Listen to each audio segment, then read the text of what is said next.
ನಮಸ್ತೆ ಸ್ನೇಹಿತರೆ, ನಾನು BS ಪೂಜಾರಿ.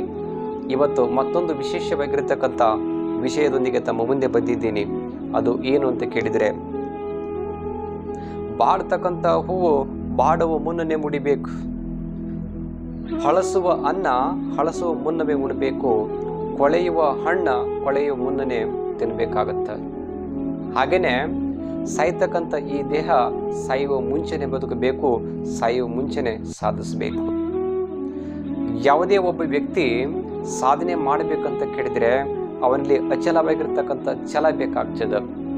ಅದಕ್ಕೊಂದು ಮಾತು ಹೇಳ್ತಾರೆ, ಒಂದು ಕಡೆಗೆ ಏನು ಹೇಳ್ತಾರೆ ಅಂತ ಕೇಳಿದ್ರೆ, ಛಲವಿರಬೇಕು ಜೀವನದಲ್ಲಿ ಛಲದಂಕ ಮಲ್ಲ, ಛಲವಿದ್ದರೆ ಮಾತ್ರ ಯಶಸ್ಸು ಸೊಲ್ಲ. ಯಾರಿಗೆ ಜೀವನದಲ್ಲಿ ಛಲ ಅಂತಕ್ಕಂತಿರ್ತದಲ್ಲ, ಅವನ ಜೀವನದಲ್ಲಿ ಯಶಸ್ಸು ಅಂತಕ್ಕಂಥದ್ದನ್ನು ತನ್ನ ಕಾಲ ಕೆಳಗೆ ಇಟ್ಕೊಂಡಿರ್ತಾನೆ. ನಿಮಗೊಂದು ಮಾತು ಹೇಳ್ತೀನಿ ಸ್ನೇಹಿತರೆ, ಕರೆಕ್ಟಾಗಿ ನೆನಪಿಟ್ಟುಕೊಳ್ರಿ. ಅದು ಏನು ಅಂತ ಕೇಳಿದ್ರೆ, ಈ ಸಮಾಜ ನಮ್ಮನ್ನು ಹೆಂಗೆ ಗುರುತಿಸ ಅಂತ ಕೇಳಿದ್ರೆ, ಈ ಸಮಾಜ ನಮ್ಮನ್ನು ಯಾವ ರೀತಿ ಟ್ರೀಟ್ ಮಾಡ್ತದೆ ಅಂತ ಕೇಳಿದ್ರೆ, ನಾವು ಸಮಾಜದಾಗ ಗೆದ್ದಾಗ ನಾವು ಯಾರಂತ ಇಡೀ ಸಮಾಜ ಗುರುತಿಸ್ತದೆ. ಅದೇ ಸಮಾಜದ ಮಧ್ಯದಲ್ಲಿ ನಾವು ಸೋತ್ರೆ ನಮ್ಮವ್ರು ಯಾರಂತ ನಮಗೆ ಗೊತ್ತಾಗ್ತದೆ. ಇದು ವಾಸ್ತವ ಸ್ನೇಹಿತರೆ, ಇದು ತಿಳ್ಕೊಬೇಕು ನಾವು. ಇದು ನಿಜವಾಗಿರ್ತಕ್ಕಂಥ ಜೀವನ.